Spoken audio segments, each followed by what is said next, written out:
Hello student, आपका चल रहा है लेसन नंबर 17 जिसमें electromagnetic waves and communication system यानी विद्युत चुम्बकीय तरंगे एवं संचार व्यवस्था, जिसमें आपके कुछ वीडियोज हो चुके थे। आज का टॉपिक न्यू टॉपिक है आयाम मॉड्यूलित तरंग का समीकरण। आयाम मॉड्यूलेशन आपको मैंने पढ़ा दिया कि किसी भी वाहक तरंग के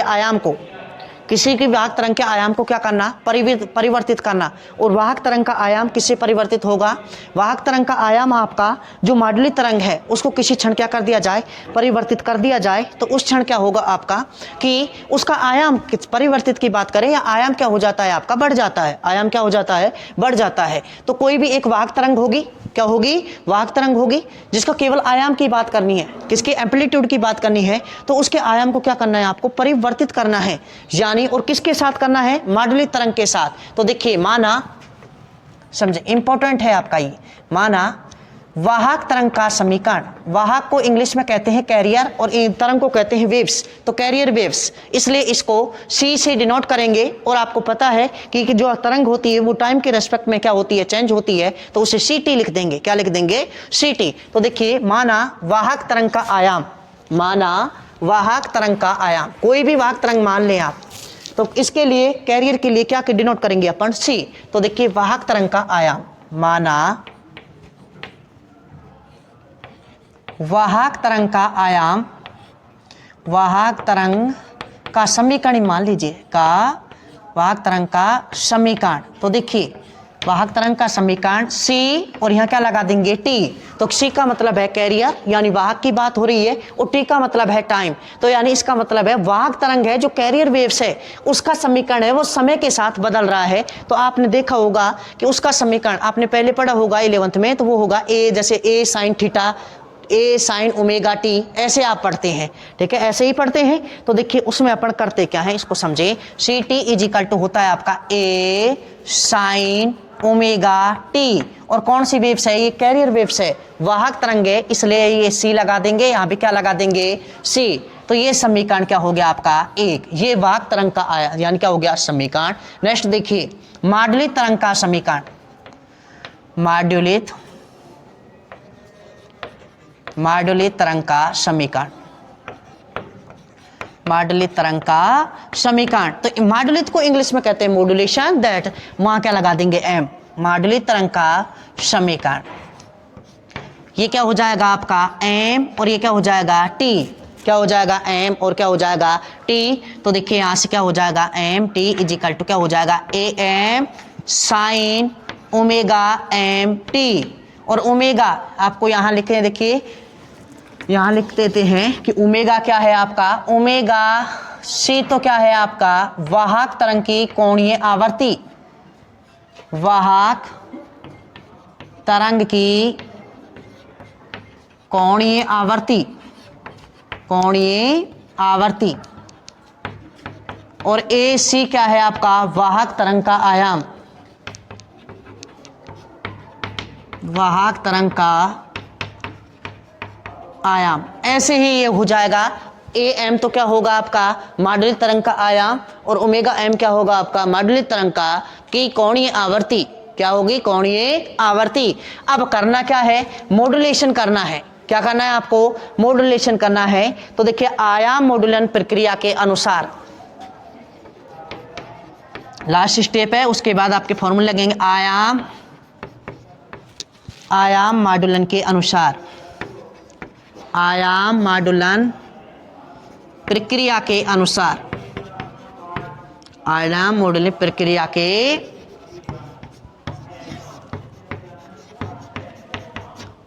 अनुसार क्या हो जाएगा, देखिए समझे आप कि वाहक तरंग के आयाम को किसी क्षण आयाम मॉड्यूलित तरंग द्वारा क्या कर दिया जाए, परिवर्तित, यानी इसका आयाम इसके साथ क्या कर दिया जाता है, यह इसका आयाम कितना है, AC, इसको किसी क्षण इस तरंग के साथ जोड़ दिया जाता है, तो उससे क्या हो जाता है, आयाम मॉड्यूलन हो जाता है। ठीक है, वाहक तरंग के आयाम जो AC है, क्या है, AC, इसको क्या करना है आपको, चेंज करना है। तो देखिए, दोनों को मिलाना है, केवल इसके आयाम को मिलाना है। यहाँ देखिए, दोनों मिलेंगे तो क्या होगा, CM लगा दे, T। कैरियर मॉड्यूलेशन किसके साथ, समय के साथ। ठीक है, इजिकल टू क्या होगा, इसका आयाम कितना है, AC, क्या है, AC हो गया इतना। इसको किसके साथ कंबाइन करना है, माडली तरंग के साथ कंबाइन करना है, तो क्या हो जाएगा AC plus AM sine omega T, कर दिया इसके आयाम को, यानी ये इसके आयाम को इसके साथ मिला दिया, और लास्ट में क्या बच गया आपका, ओमेगा साइन, सॉरी क्या बच गया, देखो AC को तो इसके साथ मिला ही दिया, आयाम को परिवर्तित करना है, और ये इसको मिला के ये लिख दिया जोड़ के, ठीक है, और लास्ट में क्या बच गया, साइन ओमेगा C, और क्या बच गया T। इसका आयाम परिवर्तित की दिया किसके साथ, माडुली तरंग के साथ, तो देखिए जोड़ दिया माडुली तरंग के साथ, और लास्ट में क्या बच गया, साइन ओमेगा C, और क्या बच गया, T बच गया। अब देखिए इसमें यहां से क्या कॉमन ले लें अपन, कि इसमें AC कॉमन ले लें, क्या कॉमन ले लें, AC, तो देखिए क्या बनेगा, CM, और यहाँ क्या हो गया T। AC जैसे ही आप कॉमन लेंगे तो क्या हो जाएगा 1 plus AM upon AC, AM upon AC sine omega M T, और बाहर क्या चल रहा है, साइन ओमेगा C और T। अब जो ये होता है AM upon AC, AM upon AC, इसको डिनोट करते हैं अपन M से, किससे डिनोट करते हैं, M से। तो देखिए यहाँ M इजिकल टू क्या होगा, AM अपॉन AC, यानी M क्या है, माडुलित तरंग का आयाम, माडुलित तरंग का आयाम बटे वाहक तरंग का आयाम, वाहक तरंग का आयाम, इसे M को कहते हैं, M इजिकल टू होता है आपका माडुलन गुणांक बोले, माडुलन गुणांक बोले या माडुलन सूचकांक कहते हैं, क्या कहते हैं, सूचकांक यानी गुणांक। ये आपका M is equal to AM upon AC, तो इसके नीचे M रख देंगे, तो देखिए क्या हो जाएगा, रखिए यहां से CM, और ये क्या हो गया T, क्या हो जाएगा AC 1 प्लस M, आगे लिखिए साइन ओमेगा M T, और बाहर क्या चल रहा है, साइन ओमेगा C, और क्या चल रहा है T, हो गया। अंदर मल्टीप्लाई करें CM, और ये क्या हो जाएगा T, तो अंदर मल्टीप्लाई जैसे ही करेंगे तो क्या हो जाएगा AC तो हो गया इससे, और क्या हो गया, साइन ओमेगा C, और क्या हो गया T, हो गया इतना भी, प्लस AC, एक तो क्या है MAC, कर लिया AC को तो गुणा, अब दोनों को लिख दें, क्या हो गया, साइन ओमेगा CT, और क्या हो गया गुणा में साइन ओमेगा M, और क्या हो गया T, यही हो गया आपका। अब यहाँ से ये तो हो गया आपका AC साइन ओमेगा CT, और इसके बाद अब आपको यहाँ देखिए ऊपर नीचे किससे गुणा कर दें, 2 से गुणा कर देंगे, तो देखिए ऊपर नीचे जैसे ही 2 से गुणा कर देंगे, ये 2 से क्या कर दिया, गुणा और भाग कर दिया, तो यहाँ क्या हो गया, कोई फर्क नहीं हुआ, लेकिन ये किसका फॉर्मूला बन गया, 2 साइन A साइन B, ये फॉर्मूला हो गया। तो इसका फॉर्मूला होता है आपका cos A minus B minus cos A plus B, ये फॉर्मूला होता है, ठीक है। देखो 2 साइन A और साइन T तो कॉमन आ ही जाएगा, ठीक है, ये फॉर्मूला हो गया। तो लगा ये फॉर्मूला, क्या हो जाएगा यहाँ से CM, और ये क्या हो जाएगा T, और ये क्या हो जाएगा आपका AC साइन ओमेगा CT, ये तो लिख दिया आपने, प्लस क्या बच रहा है यहाँ 1/2 MAC, देखो T तो दोनों में सब में ये A हो गया, और ये क्या हो जाएगा B हो गया। तो यहाँ से क्या लगा ये फॉर्मूला, यहाँ लगा रहा हूँ मैं इसके बाद इस स्टेप में, तो क्या हो जाएगा cos omega C minus omega M, और T तो बाहर आएगा, दोनों में है T, तो minus cos omega C plus omega M, और क्या गुणा में है, T गुणा में चल ही रहा है। ये हो गया आपका इसका फॉर्मूला, ठीक है। तो ये जो भी समीकरण आपका बना कंप्लीट, क्या बना आपका कंप्लीट समीकरण, देखिए CMT, जो ये समीकरण है, जगह की प्रॉब्लम से ये शॉर्ट में लिख रहे हैं यहाँ से, ये है आयाम माडुलित तरंग का समीकरण है। बस कुछ नहीं करना आपको, इसके आयाम को इसके साथ कंबाइंड करना है ये, और ये एम अपॉन एसी क्या है आपका माडुलित ज्ञान सूचकांक या गुणांक कहलाएगा, और 2 को ऊपर नीचे गुणा करके 2 साइन ए साइन बी का क्या लगा देना है, फॉर्मूला लगा देना है। ठीक है, अब इसमें जो घट रहा है वो कम होगी और जो जुड़ रहा है वो ज्यादा होगी। तो देखिए यहाँ से क्या हो जाएगा, omega C minus omega M, ये होती है आपकी निम्न पार्श्व आवर्ती, निम्न पार्श्व आवर्ती, निम्न पार्श्व आवर्ती। और omega C plus omega M क्या होती है आपकी उच्च पार्श्व आवर्ती, उच्च पार्श्व आवर्ती। हो गया आपका, ये तो होती है आपकी निम्न पार्श्व आवर्ती और उच्च पार्श्व आवर्ती होती है। और इसमें बैंड चौड़ाई की बात करें, किसकी बात करें, बैंड चौड़ाई, बैंड चौड़ाई होती है आपकी निम्न पार्श्व आवर्ती, निम्न पार्श्व आवर्ती या उच्च पार्श्व आवर्ती माइनस उच्च पार्श्व आवर्ती, दोनों के अंतर को क्या कहते हैं अपन, बैंड चौड़ाई कहते हैं। क्या कहते हैं, बैंड चौड़ाई कहते हैं। हो गया इसमें। अब लास्ट इसमें देखिए ग्राफ की बात करें अपन, किसकी बात करें, ग्राफ की। तो ग्राफ में आपका किस किस के बीच में ग्राफ बनाए, आयाम और कोणीय आवर्ती, आवर्ती कोणीय आवर्ती। तो देखिए यहां से आयाम, आयाम आपका ए ले लिया, क्या ले लिया, आयाम, आयाम एसी। ठीक है, इसके बाद देखिए आपका यहाँ वाहक तरंग की जो अकोणीय आवर्ती वो कितनी ले लिया आपने, ओमेगा। यहाँ बताओ क्या होगा, omega C minus omega M, और इससे आगे होगा क्या होगा, omega C plus omega M होगा। क्लियर है इसमें।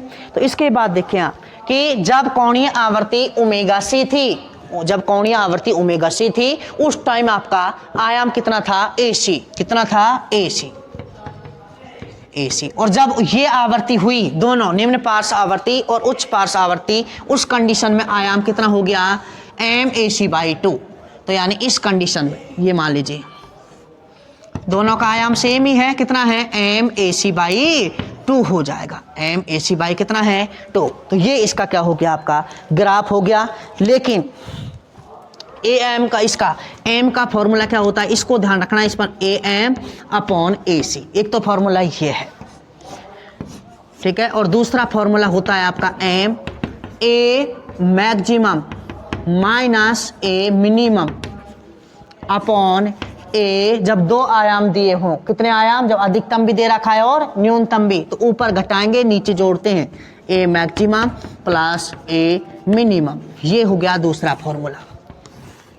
ठीक है, ये दोनों फॉर्मूले कि मॉड्यूलेट तरंग का आयाम, amplitude of modulation waves, and ये है आपका कैरियर वेव्स एसी, इन दोनों का रेशो क्या होगा, आपका मॉड्यूलेशन सूचकांक होगा, एम इजिकल टू क्या होगा, A maximum minus A minimum upon क्या होगा, A maximum plus A minimum होगा। ये आपके 2 फॉर्मूले हैं। ठीक है, इसके बाद देख के समझे, यहाँ लिख रहे हैं इसकी, जैसे ही अपन करेंगे कि m का मान क्या क्या हो सकता है, अगर m का मान, अगर m का मान 0 है, क्या है m का मान, यहाँ देख रहे हैं कि इसको मिटा के यहाँ लिख रहे हैं, अगर m का मान 0 होता है, m इजिकल टू 0, तो कोई मॉड्यूलेशन नहीं, कोई मॉड्यूलन नहीं, ये ध्यान रखना, कोई मॉड्यूलन नहीं। दूसरा, अगर m इजिकल टू कितना होता है आपका, m इजिकल टू आपका होता है 0 और 1 के बीच में, m का मान किसके बीच में होता है, 0 और 1 के बीच में, तो वो सामान्य मॉड्यूलेशन होता है। ये प्रक्रिया वेरी इंपॉर्टेंट, क्या होता है आपका, सामान्य मॉड्यूलन होता है। और अगर m का मान किससे, 1 से ज्यादा हो जाए, m का मान किससे ज्यादा हो जाए, 1 से ज्यादा हो जाए, तो वो होता है आपका अति हो गई, तो उसे कहते हैं अति मॉड्यूलन। क्या होगा, वो अति मॉड्यूलन होगा। ये कंडीशन है आपकी, क्लियर है, कोई दिक्कत नहीं। ठीक है, तो ये था आपका आयाम मॉड्यूलित तरंग का समीकरण। फिर से समझ लें एक बार इसको, कि मानव वाहक तरंग का समीकरण आपका क्या होता है, ACT is equal to AC sine omega CT। मॉडलित तरंग का आयाम m लगा दो। अब इसके वाहक तरंग के आयाम को किसी क्षण मॉडलित तरंग द्वारा क्या कर दिया जाए, परिवर्तित कर दिया जाए, तो उस कंडीशन को क्या कहते हैं, मॉड्यूलेशन कहते हैं। तो इसका आयाम AC है, इसको मॉडलित तरंग के साथ मिला दिया और क्या बच गया, ये बच गया, इसको बाहर लिख दिया। क्लियर। AC कॉमन ले लिया, जो ये सेंटेंस आपका बना AM अपॉन AC, वो क्या होगा आपका AM अपॉन AC क्या होगा कि मॉडुलेंस सूचकांक या गुणांक M is equal to AM upon AC हो गया। यहाँ से M लिख दिया, अंदर मल्टीप्लाई कर दिया, ऊपर नीचे 2 से गुणा कर दिया, ये फॉर्मूला लगा दिया। ठीक है, यह आयाम मॉडलित तरंग का क्या है, समीकरण है। जो घट रहा है वो निम्न पार्श्व आवर्ती और जो जुड़ रहा है वो उच्च पार्श्व आवर्ती, दोनों के अंतर को बैंड चौड़ाई कहते हैं। यहाँ से यहाँ तक ये क्या है आपकी बैंड चौड़ाई है। क्या है, बैंड चौड़ाई। ये बैंड चौड़ाई हो गई। ठीक है, क्लियर है ये बात। और अगर m का मान, ये 2 फॉर्मूले, अगर 2 आपके एम्पलीट्यूड आयाम दिए हो तो a maximum minus a minimum upon a maximum plus a minimum होगा।